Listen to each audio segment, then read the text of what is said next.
Welcome to the RT3 podcast. I'm your host, Ryan Groth, and you're going to love today's episode. The roofing technology think tank, RT3 for short, is a consortium of thought leaders exploring emerging technology solutions for the roofing industry, striving to inform contractors by bringing together progressive and disruptive solutions that help build the professionalism and appeal of the roofing industry. So today, we're going to explore a new solution from a special innovator. So again, welcome, grab your notepad and fasten your seatbelt. Let's innovate. Welcome to episode 2 of the RT3 podcast. So I'm your host, Ryan Groth. I'm an RT3 board member.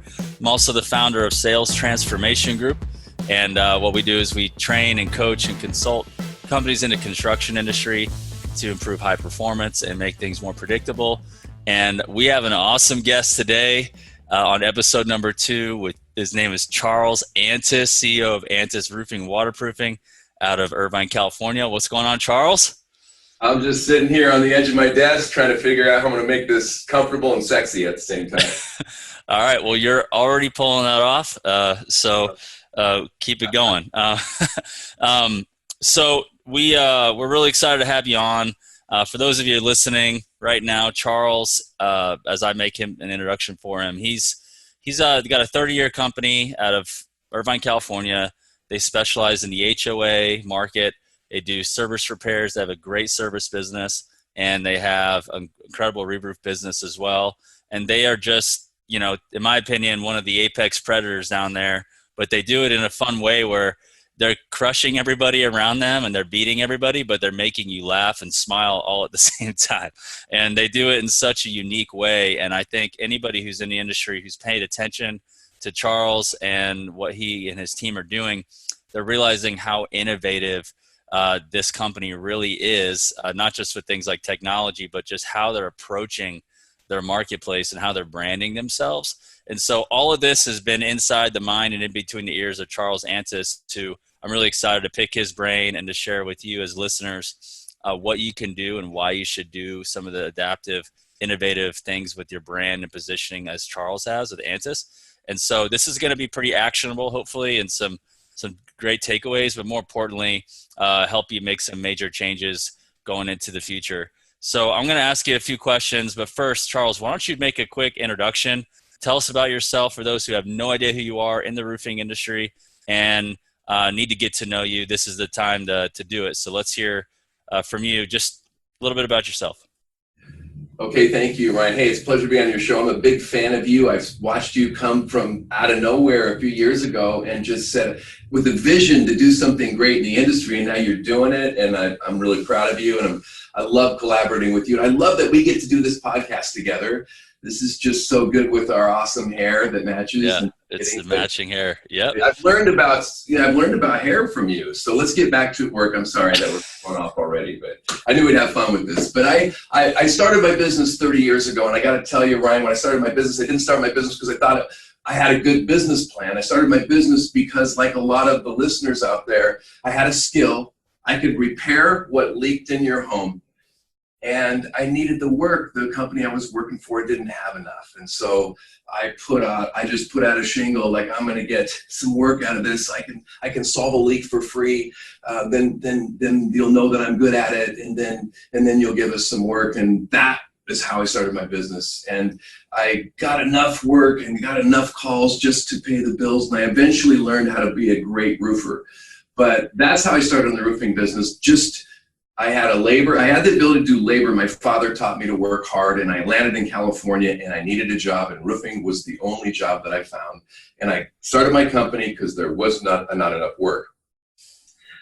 The miracle in the whole 30-year story is what of all of the fails that I had that allowed me to learn what really matters. What really matters as far as the people, what really matters as far as the product. And what I think I found is that what really matters is one and the same in the people and the product. And if you can put purpose somehow in the business, which is where we're going to get to, that's the innovation that I think that we're going to talk about. If we can bring purpose in the people and the product, you end up having the best roof if you invest in the in your people and the self-discovery and growth of your people, then they end up being fulfilled at work.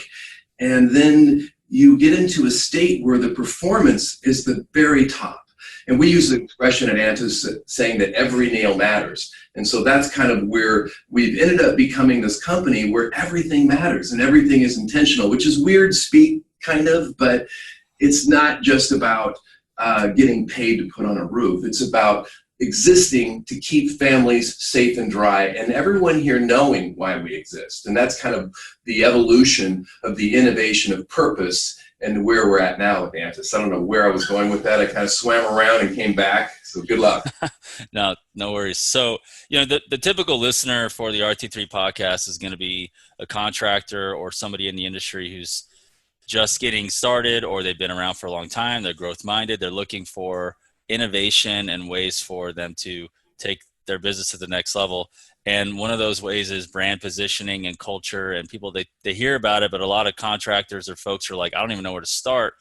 Culture is you get up early, you work half days, 12-hour days, and you go home and you make money. And we do more roofing and sell as much as we can and do as much as we can. So back to what you guys have been doing. You have created this brand that's every single thing you guys have done is intentional, but there's been some crazy results as a result of you doing this, like with your culture and your brand.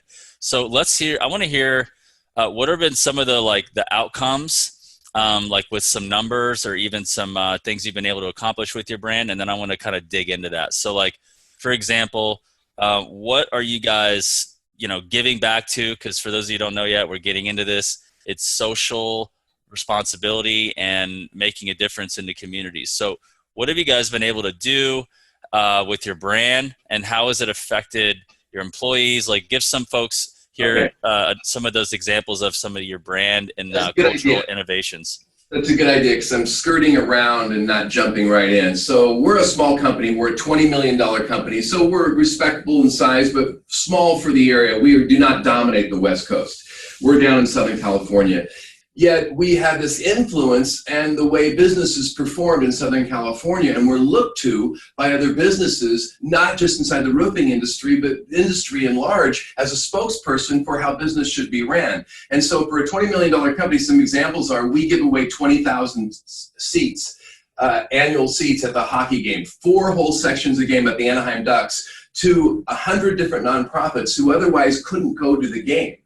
And that right there is a really powerful statement in the community. I want you to pause on that for a moment. Imagine if your company gave 20,000 seats away during the course of a professional season at the largest professional venue in the county that you live in, and that everyone saw this. And imagine what would happen if all those people who otherwise wouldn't be at a hockey game took selfies of themselves and spread it out in the community. And then those nonprofits like Children's Hospital and Ronald McDonald House, they sent thank yous to their $50,000 email blast. And if they also posted it on their social media channels, and sometimes it was in the paper. Imagine what that could do to the marketing of your company. And so if you look at it from a practical way, it really makes sense for the investment on a long-term marketing strategy. But there are those that believe there's other reasons that this works. And I'm actually not one of those people that gets into what we have to give. I only do it because it makes sense, and because when I didn't do it, I didn't keep my employees. They weren't happy.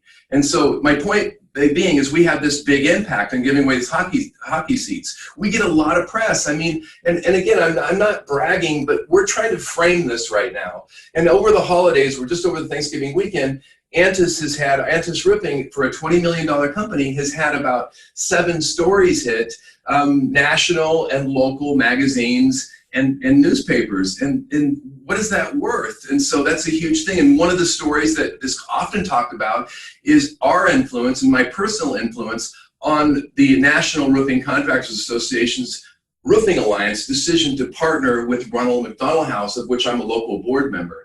And that decision has been a rallying cry for all of us across the country, because we find that when we talk about our giving, the giving grows, the culture of roofing grows. We see ourselves higher, we see ourselves bigger, we see ourselves as more important to the community. We start to realize that, hey, we're the ones that protect everything that matters in this country. It's me, it's you, it's the people you teach sales to, it's the people listening to this podcast. And we start to see ourselves higher. And what happens is you start to get this press, but that's an external thing.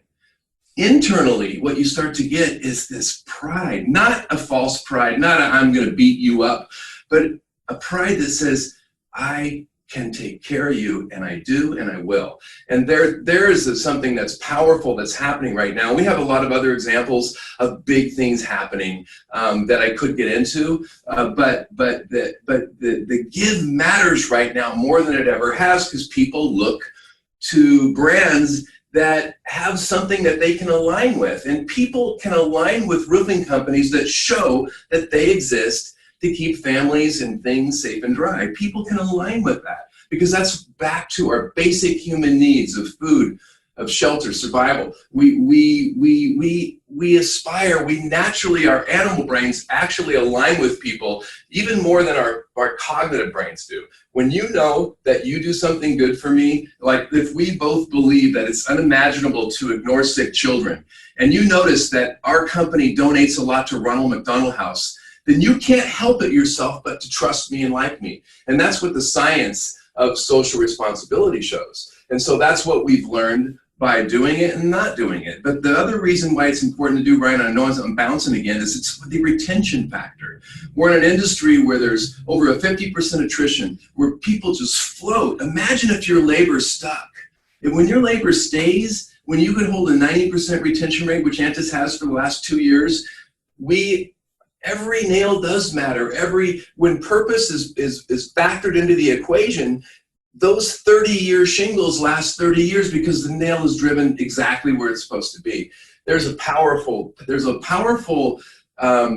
Ribble, our CEO, is leading this amazing, he's an ambassador for good, as Bill Good was before him, but he has the capacity to be heard. And with our advocacy that we're doing, the roofing professionals across the country in Washington, and with the education certification that we're building, and with this philanthropy, we are really lifting the way we see ourselves, and we're changing the way the world sees us. And this is a really exciting time to brand yourself as an ambassador that's out there keeping families safe and dry, keeping stuff dry. Like GAF's new logo, protecting what matters most. That's not just words. That's what people need to hear today to trust you. And it's an easy sell for a roofing company to show the public and show its people that we don't exist just to make money. We exist to help the community be stronger, to be whole, to be safe, to be dry.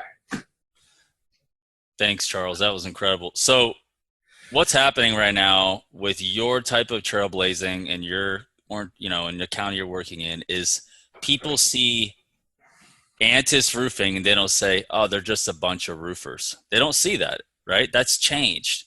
They don't see that at all. They're like, these guys are making an impact. They're helping the community, whether it's the homeless or Ronald McDonald type of, cause. They're looking at you and they're like, I see dignity. I see a professional outfit. I see great service. I see people that care. And ultimately, for a contractor, that's why people buy, is because you solve a problem and they know why you're doing it and that you care a little bit more, a lot more. You care about them, right? And they matter. And what we also see, though, on the flip side is this poor reputation of people who don't seem to care about their community impact, and they just actually, are robbing people and making some terrible choices that are affecting them personally, but affecting how the industry's seen. Therefore, what's the ripple effect of that? They're like, I don't want to work for a roofing company. I don't want to be a part of that as an employee, or I don't want to, pay more to work with them. They're just taking my money. They're taking advantage of it. They're not doing anything with it. And you're changing that, and other people are buying in. I'm telling you, you're making a difference in your local market, doing 20 million with companies that are doing smaller, the same, or more in other parts of the country. And they're saying we need to represent and give back and be generous, because we want the world to see that we're not just here showing up and doing work and construction work, but we're really caring about the community. And why is that important? Well, I think it's super important because your retention rate, like you mentioned, just the cost of turnover in the field with the precious precious resource of labor is so huge, and it's hard to grow sustainably and predictably if your resources are fluctuating, because you get gun shy, you get worried about taking on more because you don't have the resources. So if they're staying on, you can grow your business and have a more resilient business, and the perception of the market is stronger, so your retention's great and people see you differently. Awesome stuff. Now let's look a little bit more long term. I'm a millennial, but I feel like I'm getting, I'm older, getting older and older, right? But like, our industry is getting older too. It's not getting younger, and the industry has to adapt and it has to change for the next generation to want to be part of what we're doing, or else our businesses in this industry are going to start to phase, and they're not going to survive and be as attracted right talent, at least minimally attract better talent to grow. Can you talk to that a little bit about why would somebody work for you and want to stay with you versus maybe what's a traditional, not socially forward type of business? Like, what are some of the differences there? Because I'm hoping that a listener says, all right, RT3 member Charles Antis, shaping the way people are perceiving the brand and his business, and it's polarizing. I could imagine somebody working with you and working with a competitor who's not touching any of this stuff, and there being a stark contrast. Can we talk to that? Because we want people to grow their businesses here and adapt and innovate and change. Can we talk to next generation, and then kind of the contrast between a traditional versus yours, and some of the details that would go into getting higher level talent in your business? Yeah, my head's going all over this place with this. So if you can steer me back, but let's stop with, first of all, understand this is a thing. Like, we've been lucky to be pioneers in social responsibility. This is not a gimmick, but it is a thing. It's a real thing that when people feel aligned with your brand, they stay, they come, and also the client likes you. And I'm going to give you two quick things, because I think we need to establish this a little better. I used to go to sell HOA boards. That's all I sell. There'll be 5 people. They're not really trained to manage multi-million or billion-dollar assets, the place we sell to, but they are. So there's a lot of emotion. And as a contractor, you get accused of things. I mean, for 30 years, I've been going to board meetings. It's like, you're a contractor. You gave somebody $100,000 to get this job. They accuse you of these crimes. And they're not true, but you can't defend yourself, but you can't sue them for libel. They're your clients and you're used to this. And that's the way it always was. And even though we had a brand and everyone knew who we were, our brand wasn't like you're describing it today, tied into a social good that we were actually there to make the community stronger like it is today. And once it was known that we installed and donated all of the local Habitat for Humanity roofs, of which I'm a board member, we donated them all for 10 years, I gotta plug that. But once that was known, this thing happened. I go to a board meeting and there would just be one of the 5 that would know something they didn't know before. And it was like this. I go there to start teaching. Instead of them like, you stole this, that one person would be looking at me like this, like, what is this person flirting with me? I mean, they kind of like looking down. And so I can tell they have something to say, like, hey, how are we doing? Good. Why? Well, what are we doing good? I don't know. We just feel good when we think about you. Mm. Wow, what was that? I mean, I'm here to install this best roof to keep you dry. We're the best at keeping you dry. But you feel good when you think about us?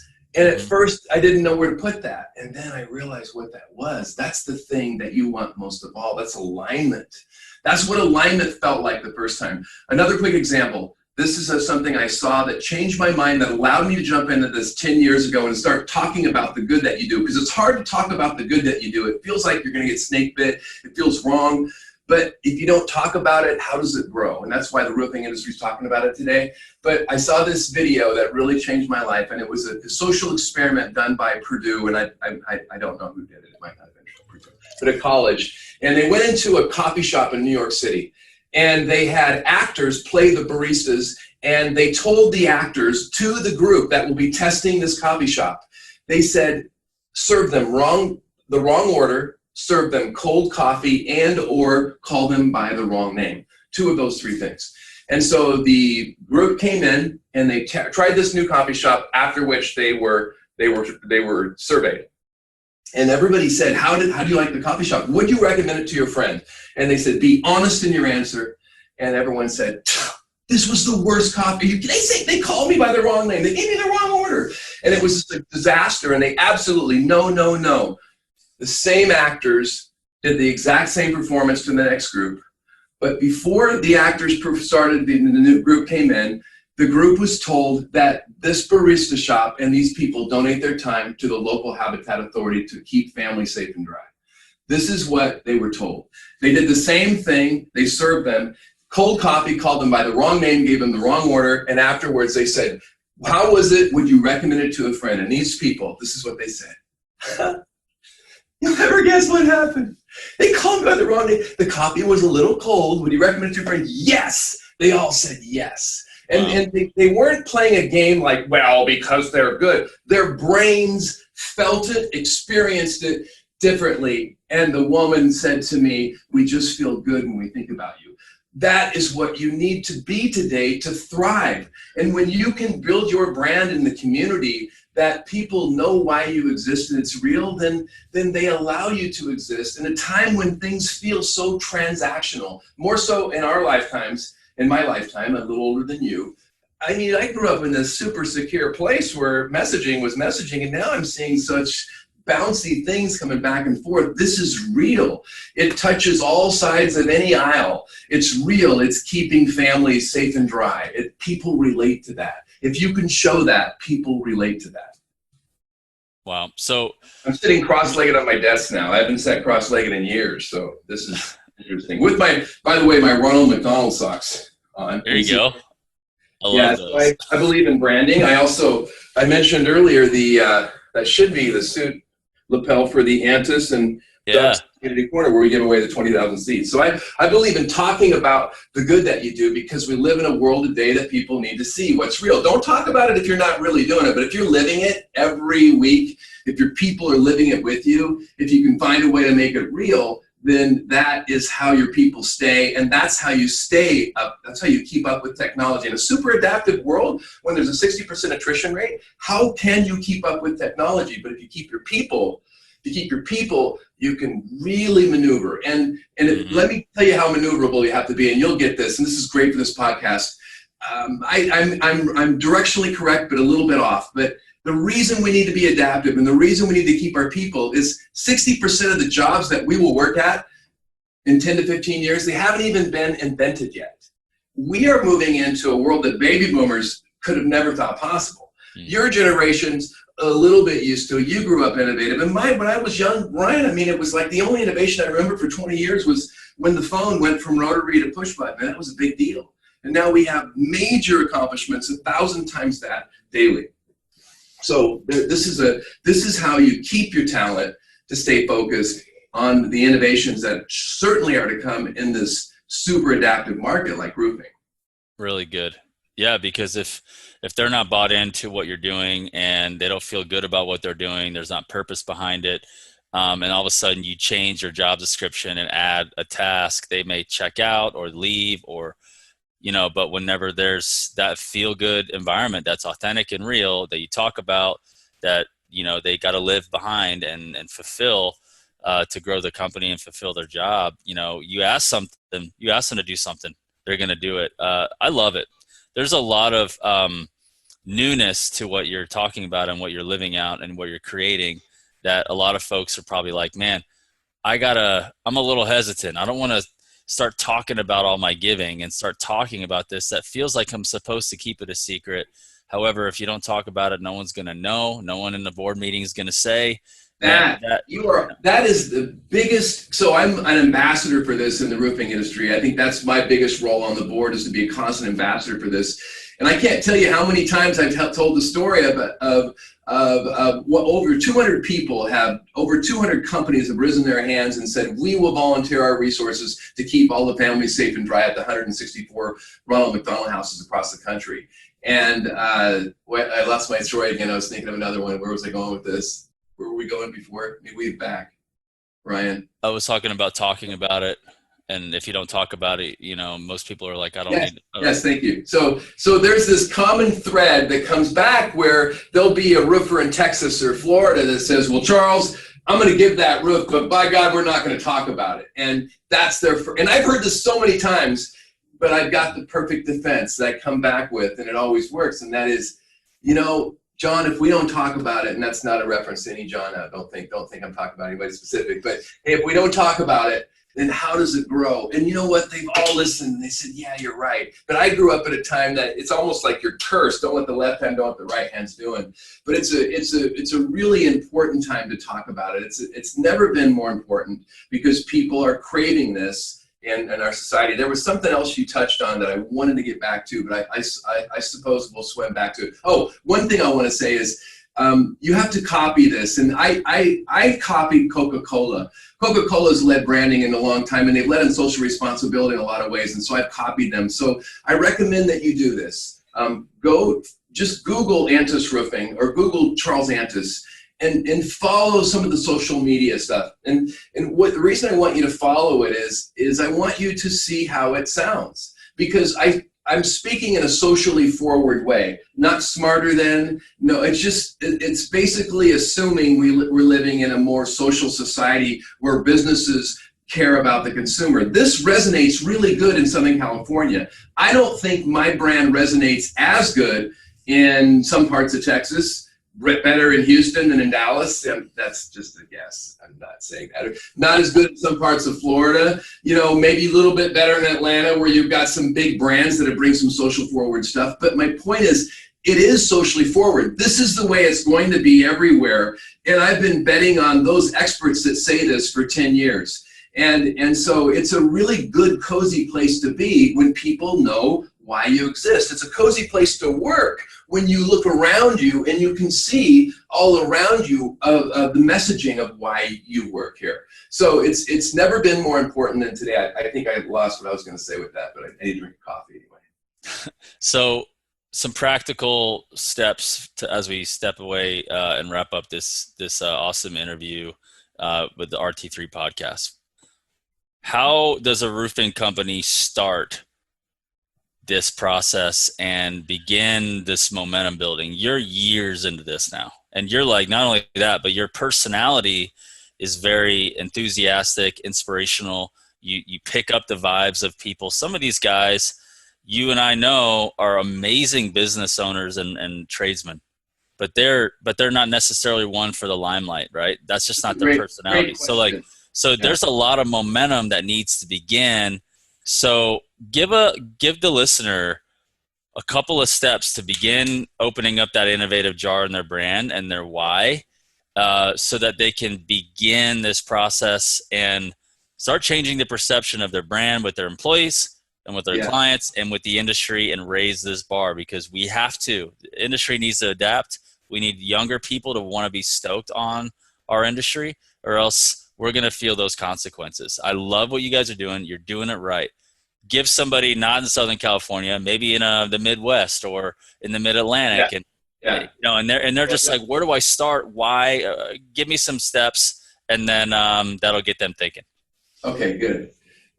So first off, I got to cover the part you talked about. Yes, I'm a practice speaker. I'm a storyteller. I'm out there talking about this all the time. That's my job. I see that's the most important thing that I can do to help other people share this. And other people are going to compare themselves to me because they're not as practiced in storytelling. But what I can tell you is, if you come down to Southern California and visit with me, and I'll take you around and you can visit the other CEOs that I'm close with. And I'm close with CEOs at multi-billion-dollar companies that do good and small companies that do good. And hardly any of them are like me. I think that I stand out locally, and I'm a spokesperson for a lot of the good that's happening in OC, and I do that for a lot of nonprofit brands. But don't think you have to have my personality, because the reason we're effective in Orange County and being heard around the world is because of our differences. And that's what makes you unique. What makes me uniquely me is this little bit of flamboyant storytelling stuff, but you're uniquely you. And I think the thing that makes branding so specific and obvious and amazing, when you get real and intentional with your brand and building it into what your real story is that's when your story really becomes magic. And I've never met a CEO that doesn't have a dynamic story. And so let me give you some rules. I led into that. I actually remembered both questions that time. So some rules are this: you need to stand for something other than making money, and you got to show it, and it needs to be real. So let's look at this family business, which a lot of you are a founder, and let's look at this and what is this? What's real that's happened in your life? And it could be a tragedy. It could be that your mother overcame cancer. And I'm not saying cancer should be it, because you have to think about the way the brand lands and everybody when they hear it. So in that first brands, I wouldn't recommend beginning having a cause that was cancer, but that might be your cause, and if it was real, then that would be powerful. But let's suppose that you have a story where you've always had a compassionate heart for these abused children or leftover people that were marginalized, left in the corners, and then you've always given, or your family's always given, or your father gave, and it resonates with you or your daughter or somebody in the company, the brand holder. And then all you do is you take that story that's real, that thing that really fills you up, that sometimes when you talk about, you might get to that spot that you'd be the most vulnerable and even cry, and then that's where your power is, where you're the most vulnerable. So that's why I think I have a powerful voice speaking on behalf of Ronald McDonald House, because Charlie and Gracie, my beautiful twins that I wanted to pull a picture of, but I'll find one over here. Charlie and Gracie, my beautiful twins. I'm coming back. They were born premature. They were born premature, and you know what? I didn't know they were going to make it. And these beautiful babies led me to Ronald McDonald House, because Ronald McDonald House allowed me to stay close to my sick kids, because those children's hospital nurses told me if I held them skin on skin on my chest, that's the way they would heal. And that became a real story. So when I tell that story, everybody gets Antis Roofing, and everybody gets Ronald McDonald House. And so what's real? What's the real story? And it could be a number of things. And then can you talk about that story a little bit every week on your social media channels? And if you don't have social media, talk to your kids, your nephews. This is a real honest question. People can pick something, but it's super divisive. Like for example, let's just pretend they're in a really diverse part of the country and they're just talking about, let's say, just their church only, maybe. Maybe not everybody, question. You know what I mean? Not everybody believes in that. So I see you've been really strategic in being an inclusive alignment as well. That's real. That is a brilliant question. And so I would say, and when you talk about things that are new in context to the listener, with all due respect, you have to pause. This is one going back and pausing on what Ryan asked, because this is really worth understanding. And that is, with all due respect to that thing that is important to you, your message has to leave everybody in it. So I live in a place that's more aware of this. And that doesn't sound like we're smarter, just we are forced to be aware of this. Let me give you an example that's really harsh. I'm on the executive committee for United in Homelessness. We're working with the homelessness crisis in Orange County, and we're working with some big brands. And we had all of our messaging. We can't pray in the public about this, even though there's a lot of faith leaders there, because we'll lose those people that don't worship the same God that we do in our own audience. And so our message, we can't pray there or we won't be heard. And so even the most famous evangelists that are here that speak on behalf are really carefully guided to make sure that their message in that crowd is not the same language of their congregation at home. And there was an example where a really awesome faith leader and his awesome wife, he came up and he made this great statement at this press conference with over 600 major sports teams and brands there. I was there. And then then his wife, with all due respect to her and her intention, she raised up the Holy Bible and she quoted a Leviticus scripture. And you could feel the air leave the room, because the mutual bridge, that the language that led to everyone was let out of the room, even though the language was meant to be so holy and specific but it was only to part of the group. And so that's a kind of a hard way to get there. But example, sometimes we support MAD, Mothers Against Drunk Driving. But that's only when we're serving a party with alcohol to 1,000 people. That's the socially responsible thing. But MAD is not on our website year round, with all due respect to MAD, because there's stories out there. Not everyone has the same experience. So with Habitat for Humanity, you know what? Pretty much covers everybody you want to do business with, because everybody believes that everyone deserves a decent place to live. And Ronald McDonald House, pretty safe to brand with because everybody believes that it's unimaginable to ignore sick children. And so these are the magic things that tie. It's a brilliant question. You have to stand, and it needs to align with your brand. I'm a supporter of Alzheimer's Orange County. We've done a lot there. I have 2 grandparents with Alzheimer's, but that's not the story that ties in best with my brand. It's a harder story to tell. It takes longer to get there. And although I love Alzheimer's and it's something that affects most of our families, it doesn't manage well on the front end of the messaging as easy as donating to habitat roofs or as keeping families safe, dry, and close to their sick kids at Ronald McDonald House. So you got to think how you could talk about it. But so have what's real, what's authentically near and dear to your heart. Have a way to talk about it every week and make sure what you say is real. You don't have to donate every week, but you have to talk about other people that are donating, and then you have to donate and talk about it every month.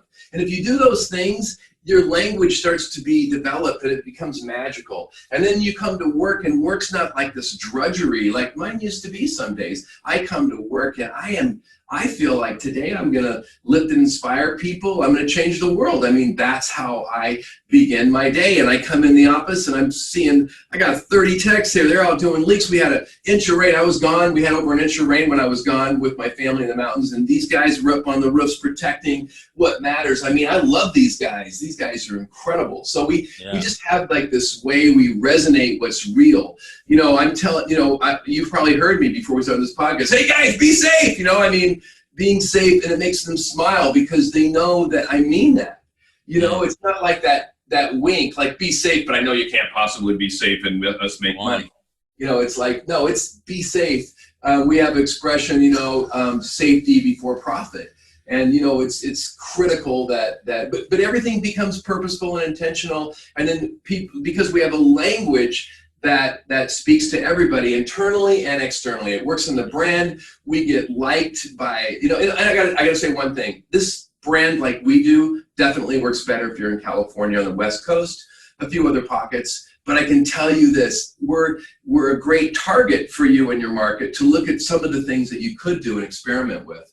And if anyone reaches out to me, Charles@antisroofing.com, I'll gladly share with you. I'll schedule a half an hour call if you want to talk about, because you're guys my age, we can't do this, it won't be authentic. Oh, I can't talk about this, but you can and you need to. And if you don't, no one's going to know why you exist. And then you think it's hard the last 10 years compared to what it was before, when the profits and margins used to be universally higher. We're the only trade that hasn't recovered from pre-recession margin. That's still there. It's going to be a lot more challenging if you don't have purpose in everything that you do in your company. I mean, innovation is beautiful too. I love it that we're part of RT3 and Antis. We believe in innovation. I'm imagining a world where all our techs are paid more because of the robotics and the drones, and we're more safe. And yet we're clumsy at it, but that's why we belong to RT3. And I totally recommend everybody jump on board, because you know what? You don't need to be first. You need to be second. I'm here to lead in some ways on the topics we're talking about now and a few others, but I'm here to be second I'm here. Ryan's going to show me the sales closes that are really working. I'm here because Rackley's going to show me what's working over here, or Ken Kelly's going to show me what's working over there. Ken Kelly's going to figure out the Internet of Things, and he's going to show it to me. So I'm here because we are changing. We have to be super adaptive. I focus on the human part, and then those in my company focus on the technology, because if I can attract them and keep them here, now we can really move the dial. Awesome. So social responsibility, giving back, talking about it. There's a lot of upside for our industry, for the perception of your company, of our trade, our employees, our clients. They pay more, they feel good about it, and they're more forgiving when there's mistakes, because God knows we're always going to make something. We're going to make a mistake, but they're more forgiving. There's a lot of fluidity that comes with less friction, more fluidity out there as you're going and doing what you're doing. And then on the flip side, like some of the steps on how to do it is, it's got to be real, be inclusive in the brand that you align with, and then start talking about with other people who are talking about it, and then actually give and participate monthly. And over time, you're going to see the momentum, and it takes time, but you guys have been pushing it really hard.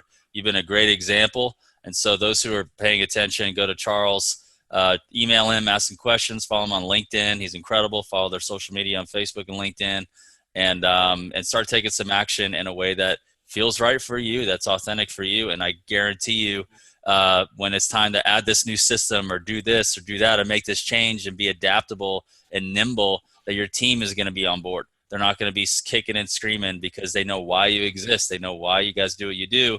And with the end game in mind, at every day and every week, it's discussed and shared, and in the DNA of the team, they're all going to be team players and go to war together. So I love what you've done, Charles. And again, Ryan, 12 years ago, real quick, 12 years ago, a social forward guy told me this before I bet our brand on this. And he said, Charles, when the consumer understands your story and aligns with your brand, when they have that value alignment, and when your brand rings with authenticity, it throws price on its ear.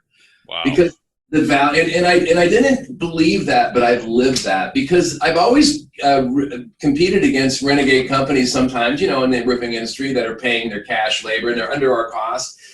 But now I figured out how to win and how to thrive by giving a better roof, because those shitty roofs by people that are not staying in their companies, that's why they don't last. And so this is a powerful statement. We ring with authenticity, we align with the consumer, we align with our employees, and we exist, and we have the feeling, unlike the way the roofing industry feels as a whole, where 3 out of 5 go out of business every 3 years. We have the feeling that we'll be here another 30 years. And that's awesome. The way it feels. So thank you, man. This is great. I can't wait for part 2. Hey, and your hair looks great, sir. Man. Your hair looks great. I like your plan, your whole hair regimen. I've learned a lot from you. Thanks for learning. Thanks, Charles. Thank you so much. All right. Thanks.